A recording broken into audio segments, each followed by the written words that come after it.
14 kunlik paket Madina Munavvara Makka Mukarramada ziyorat, ibodat qilmoqchi bo'lganlar uchun sizlarni shu pastga kirishingizni so'rayman.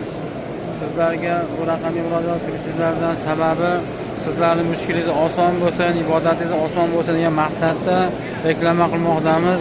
Sababi men o'zim bu guruhda o'zim olib kelib 14 kun xizmatlarni qilib o'zim olib qaytib ketaman. Shuning uchun 50 vosti kuzatib qo'yapti, kutib olyapti degan joylariga men o'zim olib kelib o'zim olib ketaman. Kutib oladi, kuzatib oladi degan narsalar bo'lmaydi. Mana Allohning muhabbati bilan o'tirgan mana hammalari mana Qur'onlar o'qiyapti. Mana ko'ryapsizlar. Mana hamma Qur'on kitob o'qiydilar. Ko'rdinglarmi? Bu joyga kelgandan keyin xayr qilmasdan kelib chiroyli ibodatlarda, toatda, ibodatda chiroyli mustahkam bo'lish kerak. Mana shayxlarimiz mana o'tirib, bu yerda o'tiribdi. Mana kameralarimiz bor, mana video kameralarimiz bor. Hammalariga mana kechki shomda ovqatlar tarqatilmoqda. Mana ovqatlarimizni ham mana ko'rsanglar, mana qatiq, xurmo, mana xurmolari va qoshiqlari bilan keladi. Har bir odamni nima qilib mehmon qiladigan joylari bor. Bu mehmon qilayotgan odamlarimizni hammasi toat, ibodatda mustahkamlik uchun bular shomda uylariga bormaydi. Mana shu joylarda taomlar beradi, taomlar yeydi, hamda yana davom ettirib Xudo namozigacha shu joylarda ibodatlarni qiladi. Mustahkam ibodat qiluvchilar uchun bu joylarda sharoitlarni qilib berganmiz. Mana ko'ryapsizlar, xalqimizni qanchalik sahiyligini ko'ryapsizlar. Xizmatlarni qilishyapti. Ko'ryapsizlar, har bir odamga non tarqatishyapti. Ovqatlar tarqatishyapti. Mana bu yerda zamzam suvlarimiz bor. 14 kunlik paket 3 kun Madina Munavvarada, 10 kun Makka Mukarramada bo'ladi. Shu joylarga kelinglar.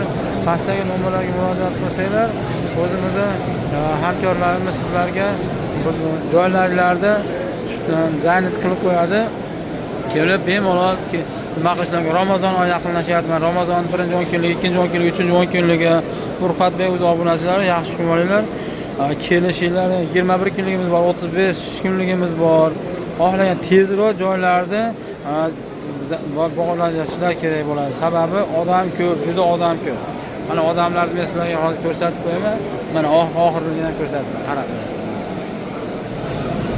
Mana odam. Hamma Qur'on o'qiyapti. Hech kim o'ylab bilgani yo'q. Hamma ibodatda Allohni yaxshi ko'rgan bandalarini mana bu joylarda sahiy bolalar ehsonlar qiladilar. Shuning uchun shoshiling keling. Madina Munavvarada voqea qabristoniga, ravzalarga albatta olib kiramiz. Shuni bilib olinglar, ravzalarga birinchi o'rinda olib kiramiz. Bundan tashqari ko'plab emaslar, Qurbon masjidlari bor. Hammasiga sayohatlarni hammasiga olib boriladi. Nabay masjid tarixlari bor. Bundan keyin beri Arafat, Muzdalifa, Jamorot, Nur hamda Qizil dengiz sayohatlari hammasini o'zimiz olib borib sayohatlarni qildiramiz, hamda umra amallarni qildiramiz, umra badal amallarni qildiramiz. Kerak bo'lsa yoninglarda bo'lib doim sizlar bilan birgalikda xizmatlarni qilamiz. Shoshiling, joylaringizni egallashinglar mumkin. Mana xizmat qilayotgan kishilarimizdan xizmatlarni qilib xalqimizga nihoyatda sahiyligini, boylarni qilgan ehsonlarni tarqatishmoqdalar. Ey aziz birodarlarim, g'animat biling, bu qisqa imtihon dunyolarimiz g'animat bilinglar. Kelib shu joylarda Allohning uyini bu tirikligimiz vaqtida kelib chiroyli ibodatlar bilan tavoflarni qilishi, baytimizni, payg'ambarimizni, rasulimizni ravzalarni ziyorat qilish hammalaringizga nasib qilsin. Bu maqsad sizlardan foydalanish uchun gapirilmayapti. Bu dunyoga kelib payg'ambarimiz Muhammad Mustafa sallallohu alayhi va sallamni ravzalarini ziyorat qilmasdan hamda Allohning baytini tavof qilmasdan topgan pullaringizni behudaga sarflagandan ko'ra kelinglar, kelib murojaat qilib shu joylarga kelib Allohning baytini tavof qilinglar.